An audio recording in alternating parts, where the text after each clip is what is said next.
The potato might not have dropped here yet, but take a look at Times Square in New York City moments after the famous New Year's Eve ball drop. The new ball that dropped in Times Square this year was the largest in the event's history. This year's Constellation Ball is meant to represent interconnectedness and celebrate tradition. Spectators from around the world braved the cold to ring in the new year and take part in the famous celebration. Welcome to Idaho News 6 and Happy New Year's Eve. I'm neighborhood reporter Brady Caskey. It might be 2026 in New York, but here in the Gem State, spectators are anxiously waiting for the famous Glow-Tato to drop in Boise. Allie Tripke joins us live downtown. How's it looking out there, Allie? Well, thank you so much, Brady. Yes, it is almost 2026. We're down here for New Year's Eve celebration, waiting for the potato to drop in front of the Idaho State Capitol. People enjoying some music down at the stage, food at the food trucks, and of course waiting for those midnight fireworks. Earlier, we had the chance to speak with some people about why they came out to the potato drop and what some of their New Year's resolutions are. I love bringing in the new year with everybody. In Boise, the energy's insane. We're coming to visit our awesome family from America. This was such a cool experience. We don't do anything like this in New Zealand. Does anyone have any New Year's resolutions? To ride more horses in the mountains. Travel more states in America. I'm trying to be on my phone less. Mine is to read my Bible every day. Happy New Year! Well, if you see that pile of snow down there in front of the state capitol, that's because a dozen snowboarders and skiers were competing in a rail jam earlier today, this afternoon. And I'll have more on that, including some words from one of the competitors on GMI tomorrow. Good morning, Idaho. And if you want to watch the Idaho Potato Drop from the comfort of your warm home, you can watch on IdahoNews6.com. We'll be streaming that at 12 o'clock at midnight, of course, on IdahoNews6.com. From the state capitol, I'm neighborhood reporter Allie Tripke for Idaho News 6. Allie, it looks like temperatures have cooled down a little bit more. We're just below freezing and no wind, which is certainly good news, and then it makes it feel nice. That snow might have been melting a little bit during the day down in downtown Boise, but not right now. 31 degrees, dew point at 25. It's dry, should remain dry overnight tonight, but we do have a chance at the early morning hours of precipitation starting to cross the border. Likely to see rain, but notice here it's 26 in Ontario, 31 in Boise. There's a pocket of cold air here, northern Malheur County, Vail. These locations could have some freezing rain. We're talking from Ontario, Payette, New Holland westward here. Potential for some freezing rain if the moisture gets in there early enough. If it doesn't come in until 11:30 or so tomorrow, it would probably be turning over. Don't be surprised if we get a chance for some freezing rain to start. Here comes the moisture. It's showing up right now in Elko. The Doppler radar picking it up, and it's tracking to the north. And so we're going to watch out for the potential for freezing rain in the Western Valley.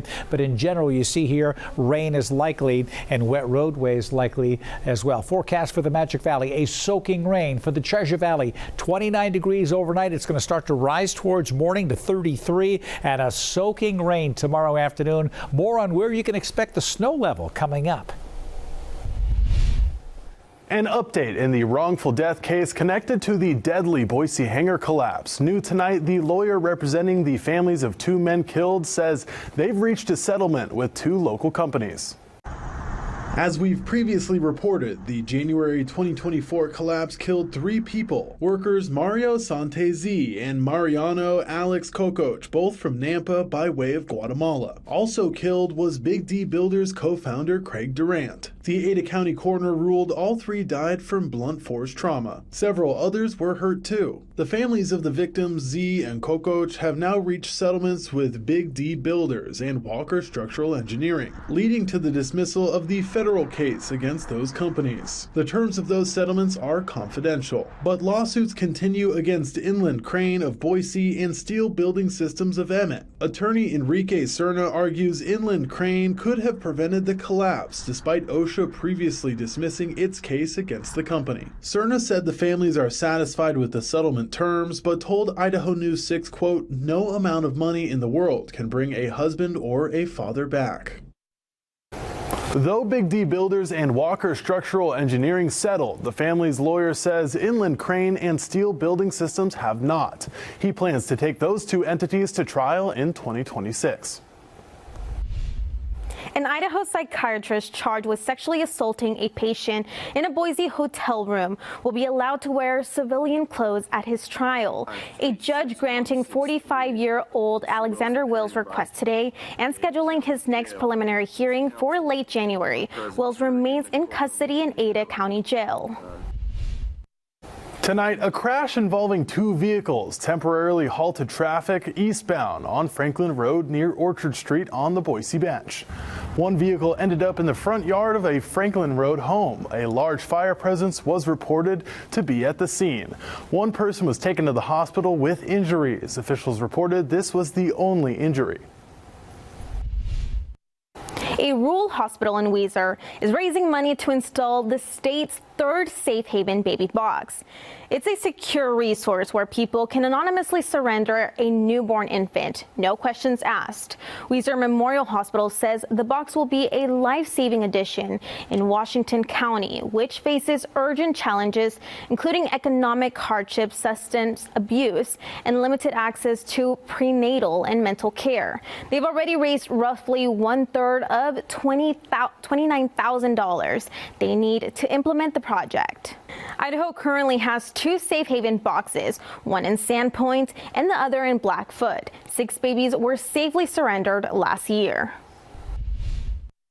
A pair of Idaho lawmakers is asking the Idaho Department of Health and Welfare to pause millions in child care grant disbursements, specifically $14 million in federal funds that the Idaho legislature allocated to the Idaho Child Care Program.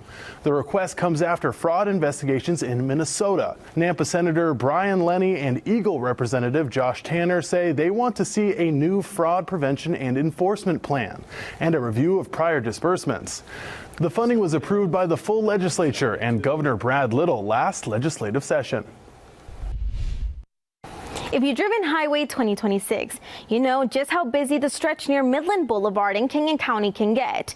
And now a new Winco is on the way. I looked into the proposed project and talked with local businesses about the growth in the West Treasure Valley.